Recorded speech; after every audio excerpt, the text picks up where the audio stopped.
Welcome to Studio Snack. I'm Lydia Thornley, designer, creative director and sketcher. And I'm Narcis and I love our meetings in East London's cafe. And this month's episode started with your suggestion that we meet for coffee and cake to discuss the next episode. Yes, and because May is my birthday, I need to eat a lot of cake. Absolutely. And there is so much coffee and so much cake depending on where you are. Here in England we have elevenses, and that could involve anything from an Eccles cake in Eccles to gypsy tart in Kent.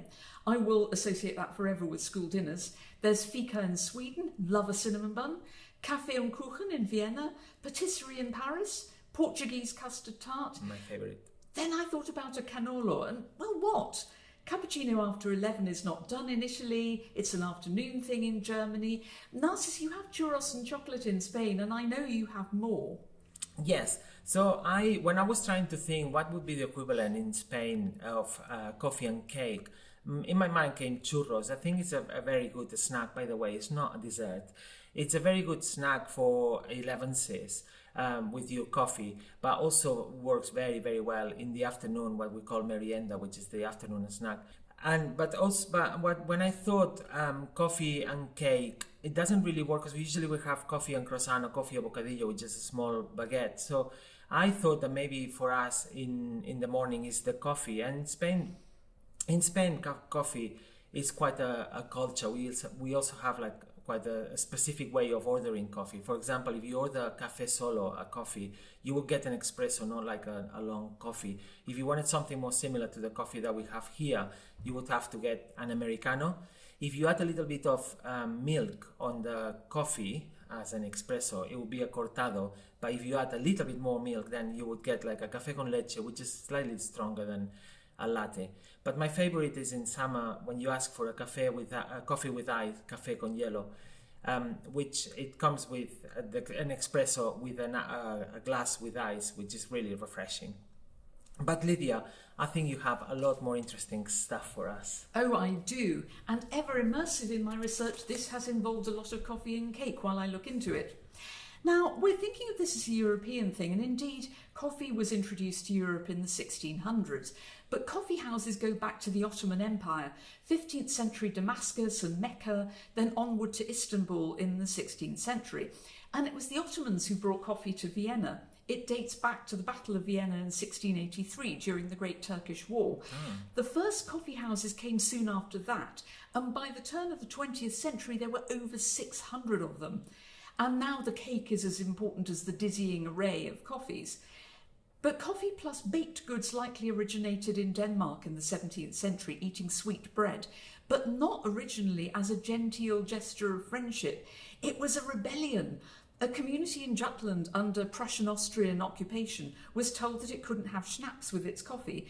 And so they had cake instead. And then it got competitive. Danish housewives jostled to be queen of the cake board with ever more elaborate spreads of cake. Cake revolution, bring it on. Absolutely. And it was an intellectual pursuit as well.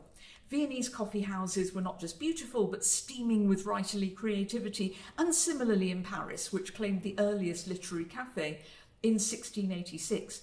Voltaire, it is said, drank 40 cups of coffee a day there. As you do. Doesn't say anything about cake, though. No. Oh. And what about the history of fika? Well, that's supposed to be a play on the syllables of café, the old spelling of coffee, so the other way round. Oh, wow. And originally it was just coffee, but pastries, often called fika bread, gradually got in on the act, and patisseries arrived in the 19th century. Look for a Danish pastry in Denmark, though, as I found on a trip there, and you won't find one. They're Wienerbrot, Viennese bread, from a trip a Danish baker took to Vienna in the 19th century. Oh, how interesting. But it wasn't just in the grand coffee houses of Europe that coffee and cake were enjoyed. In Germany, the availability of baking soda and baking powder in the 19th century meant that more people could bake cakes at home, and coffee and cake table after Mass on a Sunday was a weekly treat. Amen. And what about elevenses? Well, the Idler magazine, appropriately, looked into that. The word, or something like it, appears in the Oxford English Dictionary as a piece of Suffolk dialect in 1849. There appears to have been a forces as well, an extra smack break I can get fully behind. Absolutely. The custom's been around since the Industrial Revolution, though involving tea rather than coffee. Something similar exists in Poland as a second breakfast. And the tradition is an hour earlier in Hungary and Belgium, where it's similarly named after the time. And of course, coffee and cake is social. Coffee mornings, often amongst women, are opportunities to get together. And the charity Macmillan organises the world's biggest coffee morning as a fundraiser. So this social tradition brings us to this month's creative experiments, making a coffee and cake emoji. And separate ones exist, but we wondered if we could make a combined one. For that, because I like to do something new, I tried out vector images created with generative AI in Illustrator. How did that go? Well, it's still in beta, so it was really interesting to play with. And my experience so far with writing has been that it's okay as part of the process. And I found the same thing here. It needed a bit of experimentation, some finessing and some assembly myself. And I discovered three interesting things. Firstly, on a design level, a combined emoji is best with circular cakes because you get a cupcake, makes a nice round thing. For it to read as coffee and cake, the cup or mug needs to be left-handed, hooray, unless it's a takeaway cup or a coffee bowl. Generative AI in Illustrator has no idea what a Portuguese custard tart is. Why? Why? Well, you would think, wouldn't you? But whether I even tried asking for it in Portuguese, didn't know what one of those was either, just gave it a skirt. No idea why. Then to subvert that, I decided to do a tiny painting of coffee and an Eccles cake. Why an Eccles cake, you might ask? Because I figured that AI would have absolutely no idea what an Eccles cake was. And the tiny painting wasn't quite as tiny as I had hoped. The really tiny canvases I was after weren't available, but still small. And afterwards, I thought, well, I need to just, in the interests of rigour, try this out on AI. And the results were, as I was expecting, wild. It gave me a sort of miniature Kugelhupf, which I feel I need to try. And there was a Black Forest cupcake with a cherry on the top. No idea why that was an Eccles cake. I feel that the good people of Eccles need to try these things out. Yes, absolutely. I tried to create an emoji for churros, or churros and chocolate. So I went to Midjourney and Leonardo, and I asked them. For some reason, when you put the word emoji on the AI, it automatically thinks that it has to have like a cute face on it. Don't ask me why. Strange. So I tried quite a lot of different versions. Obviously, AI doesn't know what a Portuguese tart is, so let alone what a churro is. But in Spain, we have this saying that when something is not very good, it's a churro, looks like a churro. And I guess in a way, my experiment was quite successful because I had lots of churros, not the ones I really wanted to be like. But I gave up eventually. But I'm interested that they look very Japanese. Have the algorithms picked up that you're learning Japanese, I wonder? I think that actually could be a very good hypothesis because they did all look very Japanesey.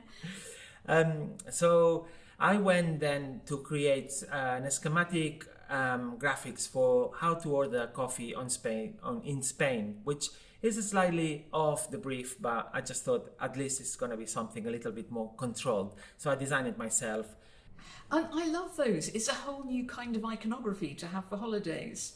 And I found that with my experiments, briefing AI, I realised that actually it's like briefing an alien to do a picture of something it's never met before. Yes. What I was doing was giving it a name, and it had no idea what that was because it didn't do what a human would do and look up what the thing was. It just scraped the internet for reference and couldn't find anything.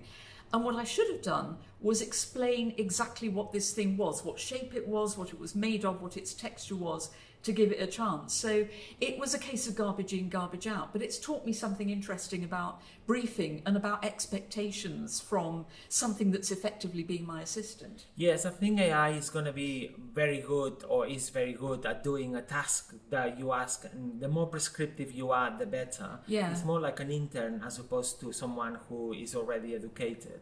Yeah, I mean, we're asking it effectively to do things designers hate doing. We hate a brief as prescriptive as that, but it is, I think, what AI needs. Yes, and again, I think we commented that last week, but I think if you're not prescriptive enough, then AI creates some sort of creativity or adds some creativity that is out of your control, and it's very weird indeed. I think we might need some coffee and cake. Absolutely.